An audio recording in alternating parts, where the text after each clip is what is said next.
el Evangelio según Mateo, en el capítulo 28. Volvemos pues a leer en el versículo 18. Dice así la palabra del Señor. Y acercándose Jesús les habló diciendo: Toda potestad me es dada en el cielo y en la tierra. Por tanto, id y enseñad a todas las naciones, bautizándolos en el nombre del Padre y del Hijo y del Espíritu Santo, enseñándoles que guarden todas las cosas que os he mandado. Y he aquí yo estoy con vosotros todos los días hasta el fin del mundo. Amén.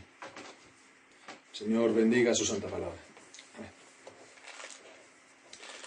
La semana pues anterior estábamos viendo la parte principal, ¿no?, de este mandamiento de Jesús cuando Él ascendía, en el momento de su ascensión. Este mandamiento misionero dado a los apóstoles y también pues a sus sucesores y entonces los ministros de la palabra, y a través de ellos a la iglesia del Señor Jesucristo. Decía pues que era el mandamiento principal: enseñad a todas las naciones, ¿no? Enseñad o instruid o discipulad a todas las naciones. Entonces, principal porque el verbo o el mandamiento anterior, ¿no?, id, ¿no?, en realidad es yendo. El sentido sería allí donde vayáis. Allí donde vayáis, allí donde lleguéis, el Señor os abra las puertas y lleguéis a predicar. Entonces, enseñad a todas las naciones. Enseñad, instruid, discipulad a las naciones, y lo veíamos la semana anterior entonces, como grupos nacionales, se puede decir, en contraste con Israel como nación. En este cambio en la administración del pacto de la gracia. Antes había sido limitado a la nación de Israel o a Israel como nación, y ahora se abre a todas las naciones para que entre todas las naciones se forme el Israel de Dios, ¿no?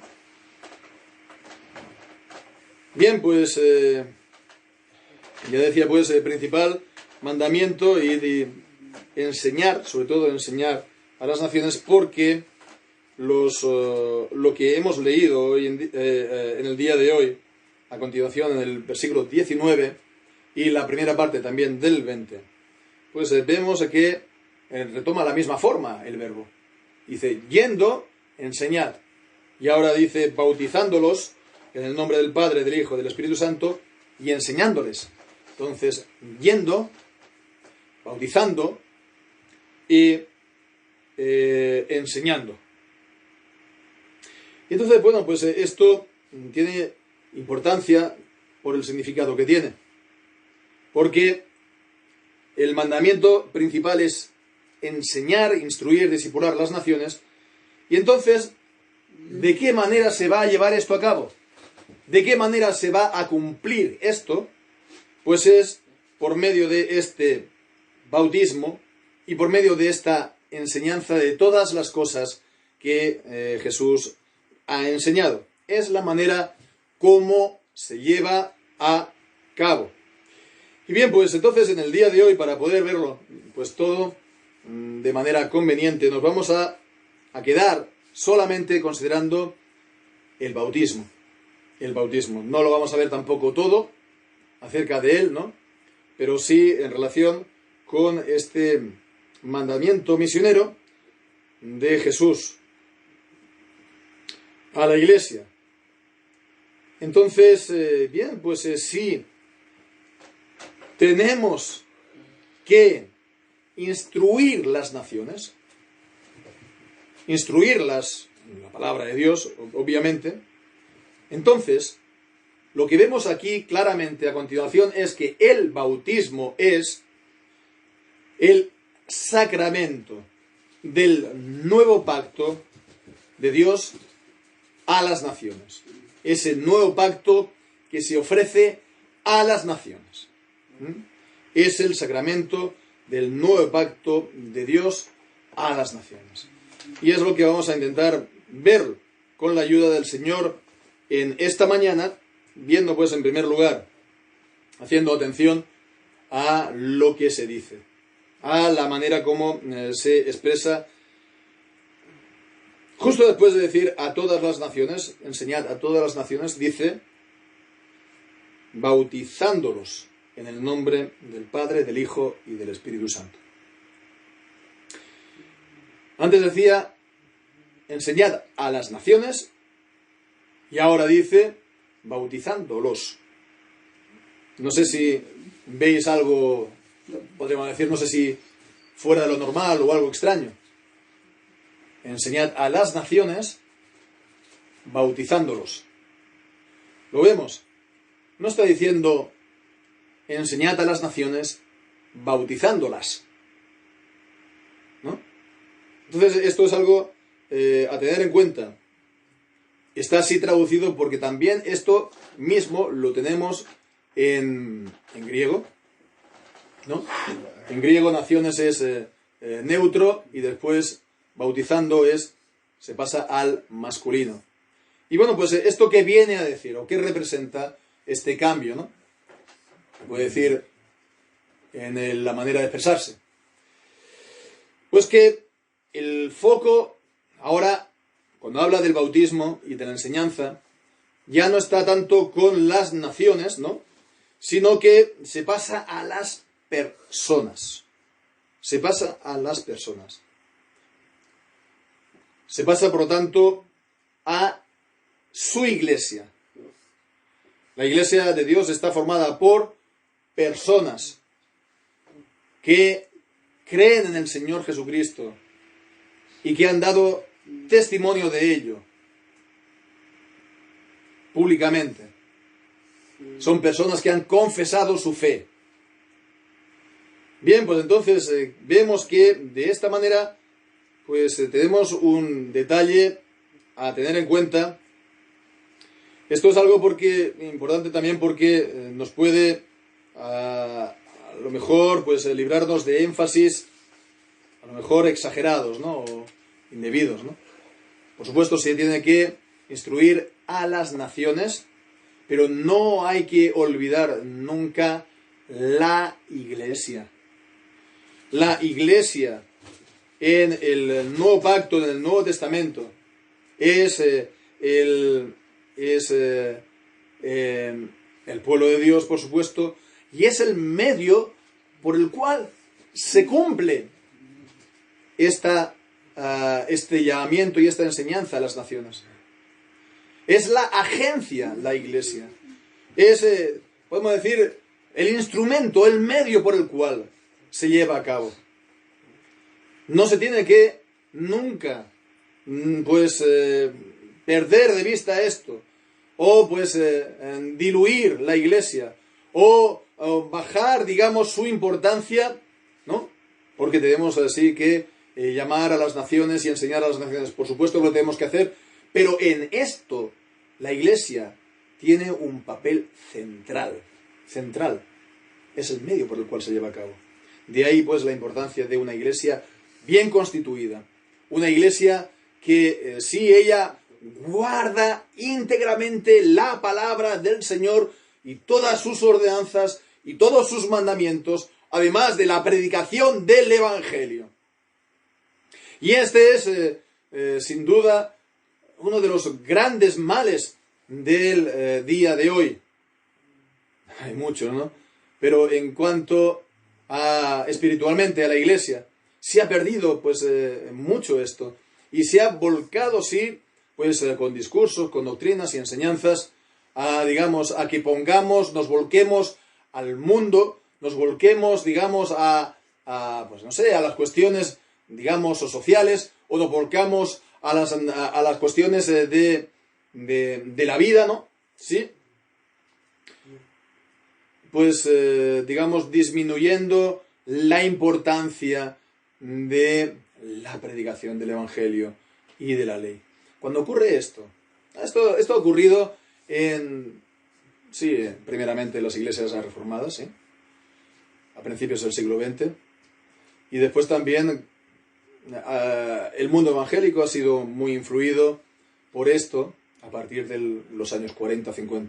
Cuando digo mundo evangélico, me refiero más bien a un mundo eclesial, pues más bien de tipo independiente, o más bien de tipo bautista, congregacionalista, etcétera, etcétera. Esto ha sido así en Estados Unidos, y de ahí pues a todo el mundo. Entonces, cuando ocurre esto, cuando se pierde esto de vista, pues entonces se acaba secularizando la Iglesia y secularizando su mensaje. Y la Iglesia, lo terrible de esto es que al final ya no está guiada por la palabra de Dios. Y el mensaje tampoco es la palabra de Dios. Y entonces el mensaje de cara al exterior es un vago humanismo. Se cambia el Evangelio de salvación solamente por la fe en Jesucristo por una especie de hermandad entre los hombres y de hacer el bien, nosotros los cristianos, al prójimo, y pues un evangelio más de tipo social, de ayuda, ¿no? Pero que no va acompañado con la predicación del evangelio. Y si esto es el evangelio, pues ya nos podemos imaginar en cuanto a la moral. No está dada por los mandamientos de Dios, no está dada pues por el decálogo y por la aplicación del decálogo que vemos en la Biblia, en los libros de la ley, y en el Antiguo Testamento y también en el Nuevo Testamento. Entonces no está pues nuestra mente formada por la ley y el Evangelio. Y en cuanto a la ley, pues entonces está pues casi siempre también sustituido por ¿qué? Por los discursos que están prevaleciendo en la sociedad. Siempre pues de tipo humanista, siempre de tipo pues de ayuda al prójimo y etcétera, etcétera, ¿no? Más bien de tipo izquierdista, sí, hay que decirlo. Bueno, pues eso es cuando la Iglesia se olvida del papel central que tiene en los planes de Dios, en el reino de Dios, y que para llevar a cabo estos planes la Iglesia ha de estar bien constituida, bien ordenada por la ley, por el Evangelio, y es lo que se tiene que enseñar y transmitir. En fin, todo esto ya lo iremos viendo también el mensaje la semana siguiente. Basta pues en el de hoy lo que hemos visto. Y bien, pues ahora a continuación, en segundo lugar, nos podemos también centrándonos en lo que dice la frase bautizándolos en el nombre del Padre, del Hijo y del Espíritu Santo. Entonces, se está haciendo referencia, por supuesto, entonces, al bautismo. El bautismo que, por centrarnos en el Nuevo Testamento, el bautismo del que ahora aquí Jesús está haciendo referencia no es nuevo. Antes, pues lo vemos en Juan el Bautista, el precursor de Jesús, el profeta que el Señor levantó en el espíritu y el poder de Elías, justo antes de la manifestación del Cristo, del Mesías, ¿no? En Israel. Entonces, Juan el Bautista nos dice, por ejemplo, leímos en Marcos, el Evangelio dice que apareció predicando el bautismo de arrepentimiento para perdón de los pecados. Entonces fue él quien apareció predicando que se tenían que arrepentir y se tenían que bautizar. Jesús también pues estuvo bautizando, aunque nos dice la palabra de Dios, la precisión, no él, sino sus discípulos. Bien, pues entonces este bautismo, hemos de siempre recordar, no es una novedad absoluta en el Nuevo Testamento, para la Iglesia y para los cristianos, no es una novedad absoluta. Y entonces se tiene que poner entonces en la teología bíblica del Antiguo y del Nuevo Testamento. Y entonces, pues, ¿de dónde provenía el bautismo? Pues es algo que muchas veces se pasa por alto. De los lavamientos del Antiguo Testamento, de los lavamientos que leemos en la ley de Moisés, cuando uno pues se quedaba ceremonialmente impuro, se tenía que lavar. De ahí proviene. Y de hecho, pues en el Nuevo Testamento, lo vimos en Marcos, cuando estábamos considerando Marcos, ¿no? Antes de la pandemia y del confinamiento. En Marcos capítulo 7, en versículos 3 y 4, pues entonces acerca de la disputa de Jesús con los fariseos, pues vemos que dice, manteniendo la tradición de los ancianos, Marcos 7, versículo 3, si no se lavan las manos muchas veces no comen. Y después dice en el versículo 4, y volviendo de la plaza, si no se lavan no comen. Y hay muchas otras cosas que hacen.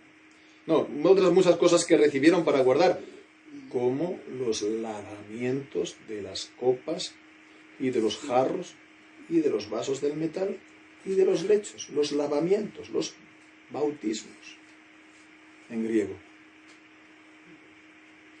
Entonces, vemos que este es el origen del bautismo en el Nuevo Testamento. Y, de hecho, en el judaísmo existía el lavamiento de purificación. ¿A quién? ¿O a quiénes? A los proselitos. Es decir, a paganos que se convertían a la fe de Israel. Uno de los, rituales, uno de las cosas que se tenía que hacer era ese lavamiento, por el cual, pues, se significaba la purificación de ellos, de sus pecados. Bien, pues entonces esto nos ayuda a comprender el que Juan el Bautista apareciera y predicara el bautismo de arrepentimiento para perdón de los pecados, diciendo al pueblo, como leemos en Marcos o en Mateo o en Lucas, ¿no?, que no penséis decir dentro de vosotros que somos descendencia de Abraham, ¿no? Decía generación de víboras. Bien, pues la novedad de Juan el Bautista y de su bautismo era decir, vosotros os tenéis que lavar de vuestros pecados. Vosotros tenéis que arrepentiros de vuestros pecados y os tenéis que lavar de la contaminación del pecado en vuestra vida. Sois vosotros, los mismos del pueblo de Dios, los mismos judíos, los mismos israelitas. No es algo solamente para los prosélitos, los convertidos de fuera. Vosotros que estáis adentro y que lleváis el mismo tipo de vida que la gente de fuera, os tenéis que lavar de vuestros pecados, porque he aquí el reino de los cielos se ha acercado. El tiempo se ha cumplido, ya no hay más, y va pues a aparecer el Mesías, aquel de cual pues todos los profetas en el Antiguo Testamento dan testimonio. Bien, pues entonces vemos que esto es lo que nos permite entender el bautismo para nosotros hoy en día. La novedad es lo que añade diciendo en el nombre del Padre, del Hijo y del Espíritu Santo. En el nombre del Padre, del Hijo y del Espíritu Santo, y en cuanto a esta expresión, pues podemos detenernos y ver dos cosas. en primer lugar, esta expresión en el nombre de, tal como la escuchamos, creo yo, normalmente nos evoca, nos trae a la mente la idea de por la autoridad de, ¿no? Bautizándolos por la autoridad del Padre, del Hijo y del Espíritu Santo. Bien, pues no sería más bien esta idea. No sería esta idea la que se transmite en el original. ¿Por qué? Porque en el original la palabra en, ¿no? Es más bien la palabra literalmente sería al nombre de o para el nombre de, ¿no? Eso literalmente, aunque también a veces se encuentra con este mismo significado, ¿no? Esa palabra griega, que sería entonces en, el significado de dentro de. Al nombre de, para el nombre de, o dentro del nombre de. No sé si me explico. En realidad no cambiaría mucho el significado de uno y otro, porque si es al nombre o para el nombre de, la idea es que se bautiza con el fin, con el propósito de llevarlo al Padre, al Hijo y al Espíritu Santo. Acercarlo, llevarlo, ¿no? Traerlo a. Y si es en el nombre de, entonces se pone ya en contacto, se acerca a Él, se pone en relación con Él, Padre, Hijo y Espíritu Santo. En todo caso, siempre es la idea de esa llevarlo a Dios, ¿no? Traerlo a Dios, acercarlo a Él, ¿no? Juntarlo a Él, apegarlo a Él. Bien, pues a Dios, que como vemos es, en segundo lugar, Padre, Hijo y Espíritu Santo. Y en el Evangelio, los Evangelios, nos encontramos tantas veces con que Jesús es el Hijo de Dios, ¿no? El Hijo de Dios, la confesión de Pedro, ¿no? También, pues, cuando Él echaba fuera los espíritus inmundos, ellos también, ¿no? Lo estaban confesando. Él es el Hijo. Y Él está orando también al Padre. Él está orando al Padre y enseña acerca del Padre. Y también, pues, acerca del Espíritu Santo. Y vemos, pues, también en el pasaje cuando Jesús es bautizado por Juan el Bautista. Juan el Bautista se niega, en principio. Rechaza hacerlo. Dice, yo necesito ser bautizado por ti y tú vienes a mí. Y Jesús le responde, deja, porque así es necesario que cumplamos toda justicia. Jesús lo hace, pues, se bautiza no porque Él tenía pecados de qué arrepentirse, porque Él es el Santo de Dios, sino porque de esta manera estaba cumpliendo toda justicia para su pueblo. Él se identifica completamente con su pueblo, Jesús, hasta el punto que Él también se bautiza, ¿no? En este bautismo del arrepentimiento.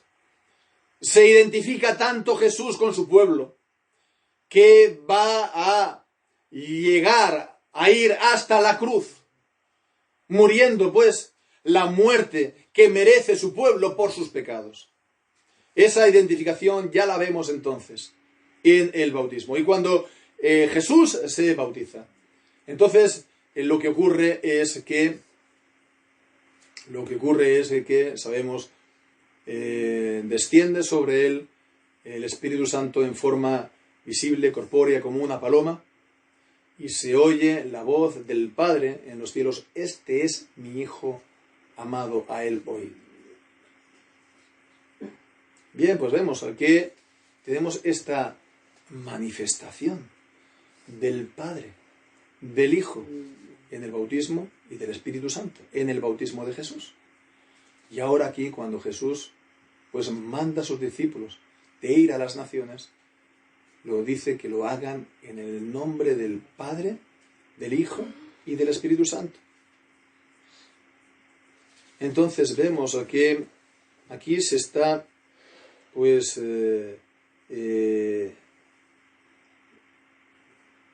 presentando un hecho fundamental, importantísimo. Porque Él nos está diciendo aquí, Jesús, que lo bauticéis en los nombres de el Padre, de el Hijo y del Espíritu Santo. En los nombres de, sino en el nombre de. En el nombre de. Es como decir, bautízalos en el nombre de Dios. Pero vemos aquí, pues en Dios hay el Padre, el Hijo y el Espíritu Santo.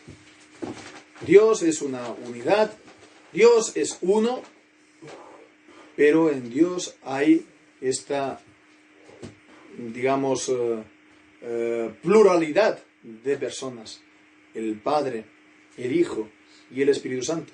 Y no son tres dioses, ¿no? Como siempre, pues, se equivocan los que niegan esta doctrina. No son tres dioses, porque los tres son el único y mismo Dios. Cada persona tiene, por así decirlo, tiene, digamos, en sí mismo toda la plenitud de Dios. En el Hijo habita corporalmente toda la plenitud de la divinidad, nos dice Colosenses. Y así también el Espíritu Santo. Así, por lo tanto, vemos que aquí tenemos la enseñanza de la Trinidad. La enseñanza de que el Dios vivo y verdadero, el Dios de la Biblia, es trino. Es trino. La palabra Trinidad no aparece como tal, aunque cuando en 1 Corintios dice que permanece la fe, la esperanza y el amor, estos tres, en el original aparece la palabra triada, ¿no? Bueno, es algo parecido. Pero bueno, en referencia a Dios no aparece, es cierto, pero la palabra Trinidad expresa la enseñanza correcta acerca de Dios, que Dios es trino, en el nombre del Padre, del Hijo y del Espíritu Santo. De la misma manera que tenemos también en Primera de Juan, en capítulo 5 de Primera de Juan, pues esta enseñanza tan clara, ¿verdad? Cuando dice, en el capítulo 5, versículo 7, porque tres son los que dan testimonio en el cielo: el Padre, el Verbo, es decir, el Hijo, Jesucristo, y el Espíritu Santo. Y estos tres son uno. Y estos tres son uno. Así, por lo tanto, vemos que se tiene que bautizar en el nombre del Dios trinitario o trino. Esta no es solamente una fórmula, ¿no?, que se tiene que llevar a cabo. Es también la enseñanza acerca del ser de Dios. Que Él, siendo un solo Dios verdadero, es Padre, Hijo y Espíritu Santo. Bien, pues ahora podemos resumir brevemente todo esto que hemos estado viendo acerca del bautismo para mejor asentarlo. Vemos que, en primer lugar, el bautismo es este rito, entonces, que Jesús ordena, que tiene estas orígenes, entonces, en la Biblia, en el Antiguo Testamento, los lavamientos de purificación. Y, pues, que después de Juan el Bautista, pues, se va practicando a aquellos que se arrepienten de sus pecados. Jesús ordena esto a sus apóstoles y a los seguidores de los apóstoles en la iglesia. Ellos lo tienen que realizar, son ellos que lo tienen que hacer. Bien, pues ahora que Jesús está mandando, ordenando que se predique el Evangelio a las naciones y de esta manera se abra el pacto a las naciones, pues de la misma manera que antes, en el Antiguo Testamento, el rito que se tenía que practicar a la descendencia física de Abraham, a los hijos naturales de Abraham, por así decirlo, a la nación de Israel, a los judíos de nacimiento, era la circuncisión, pues ahora el rito que ha de acompañar la predicación del Evangelio ha de ser el bautismo. El bautismo, en primer lugar. Y en segundo lugar vemos que el significado del bautismo es purificación, lavamiento de purificación, limpieza, ¿no? El lavamiento te limpia. Pues este es el significado del bautismo. ¿Te limpia de qué? Te limpia de los pecados, te limpia de su contaminación, te limpia, digamos, de su corrupción. Bien, pues entonces también más paralelismos con la circuncisión. Porque la circuncisión también era una marca, pues, en los varones, ¿no? Pero que tenía un significado espiritual en la circuncisión de corazón. La circuncisión era, digamos, una muestra, era un ejemplo visual de lo que debía hacer, ¿no? Lo realmente importante, la circuncisión de corazón.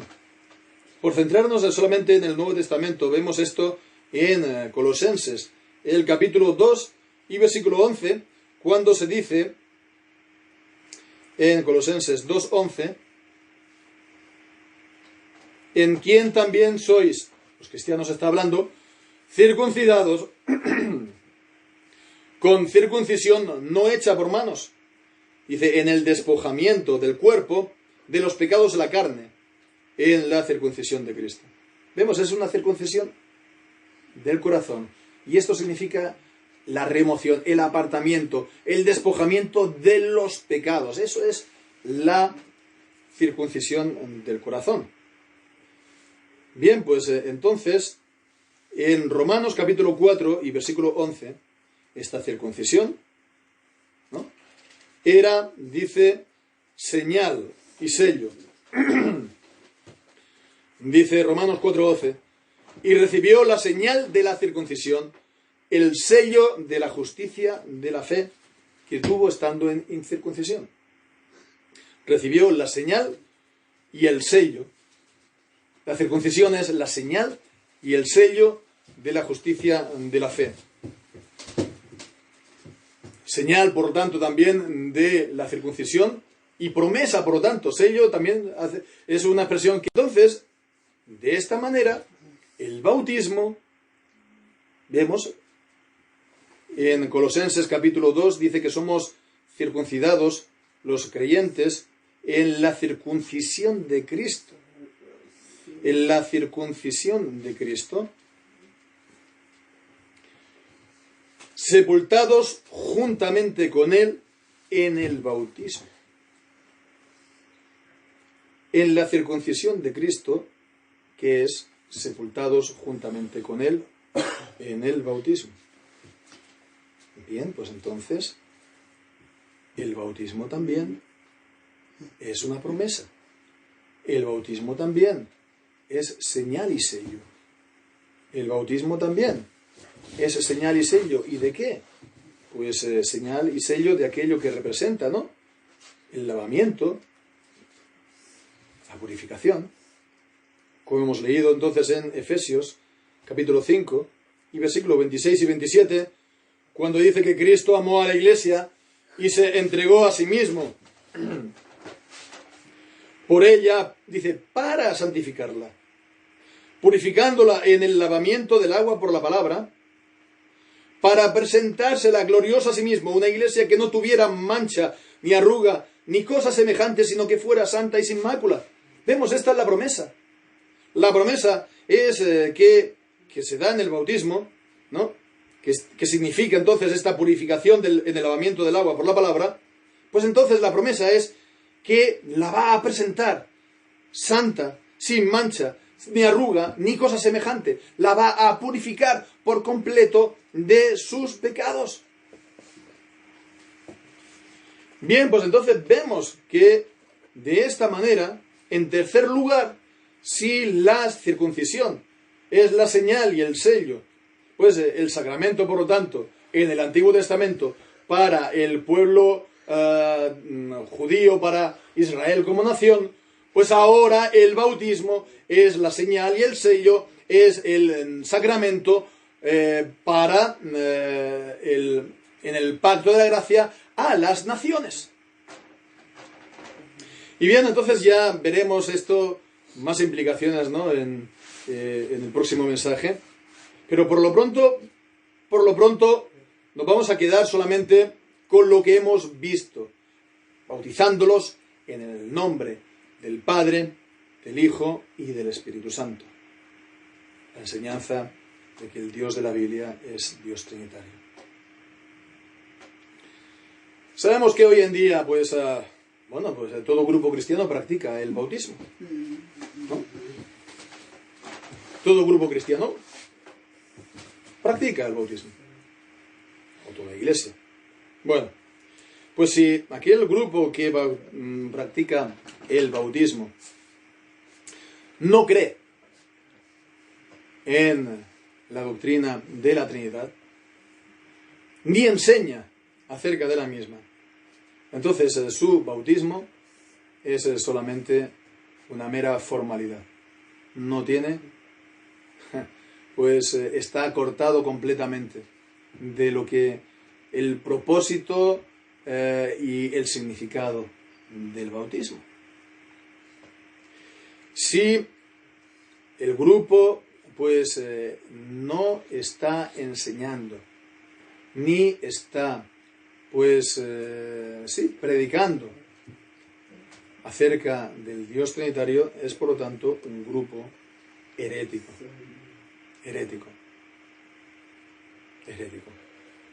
No está, por lo tanto, llevando a cabo el bautismo que Jesús ha ordenado. Y, por lo tanto, ese bautismo no es válido. No es válido. Está practicando un rito, pero no es el bautismo que Jesús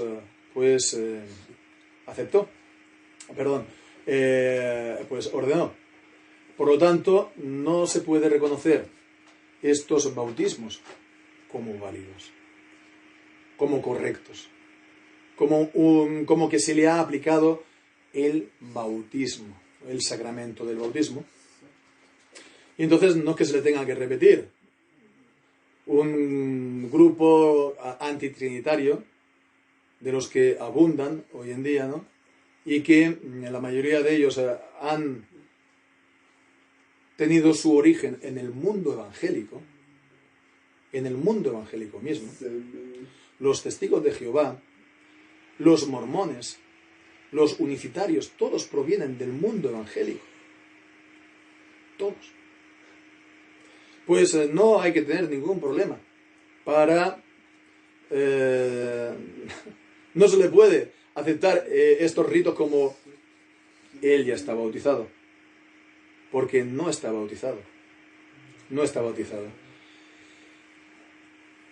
Por otra parte, tenemos, por supuesto, muchísimas diferencias doctrinales con la Iglesia Católica Romana.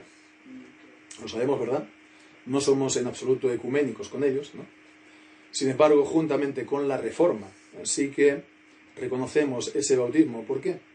Porque está dado en el nombre del Padre, del Hijo y del Espíritu Santo. Es entonces un bautismo, se puede decir, trinitario, de una iglesia trinitaria, que tiene, pues también, por supuesto, muchos errores, ¿no? Herejías, ¿no? Pero en este punto están en la verdad y se reconoce, por lo tanto, no por lo bueno que sea la iglesia, sino por el Señor, por su fidelidad. Entonces es la razón por la cual la Reforma y las iglesias reformadas hoy en día pues mantienen, reconocen el bautismo trinitario dado pues por la iglesia católica romana o también la Iglesia, las orientales, ¿no? ¿Se puede decir? Bien, pues entonces, esta es una cuestión importante, ¿no?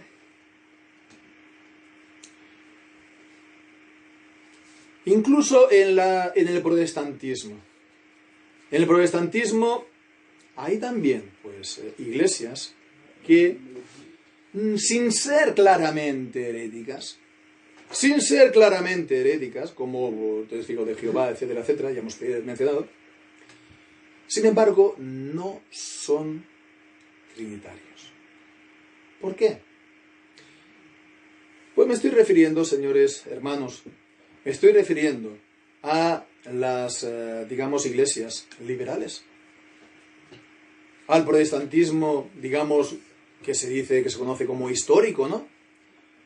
Las grandes iglesias que tienen los grandes seminarios y que tienen los grandes nombres, ¿no? Los grandes teólogos, ¿no? Sí, estos. ¿Por qué? Pues porque el Jesús que ellos enseñan, el Jesús, como ellos dicen, histórico, no tiene nada que ver con el Jesús que nosotros leemos en el Nuevo Testamento. Entonces, ¿qué es lo que significa? Que para ellos el Jesús era un simple hombre. En el liberalismo protestante, en el liberalismo teológico, no es trinitario. No lo afirman, pues, abiertamente, porque a ellos la doctrina tanto les da, ¿no? Para ellos lo importante es la obra social y lo importante es el evangelio social o socialista, ¿no? De los que ellos son, digamos, el instrumento, pues, por excelencia, no el reino de Dios. Pero para ellos no se van a ellos a perder tiempo, a impugnar oficialmente la doctrina de la Trinidad de sus confesiones de fe. Ellos viven, pues, sin confesión de fe, ahí está, pero nosotros vivimos sin ella, no le hacemos ningún caso. Pues entonces, estas iglesias mantienen la forma de bautizar en el nombre del Padre, del Hijo y del Espíritu Santo. Sí, lo mantienen, ¿no? Pero ¿qué sentido tiene recibir el bautismo de alguien que se haya convertido o de sus propios hijos en esas iglesias?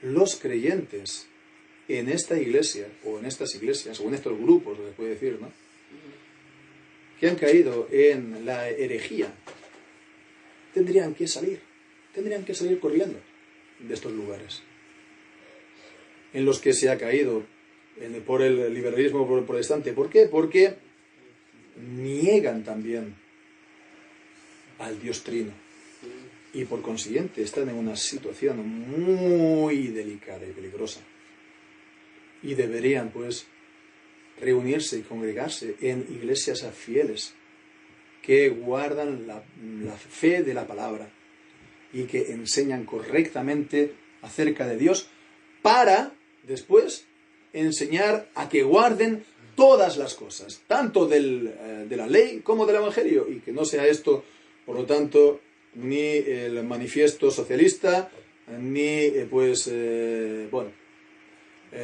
ni que sea esto, pues, la hermandad universal de todas las gentes buenas de corazón, ¿no?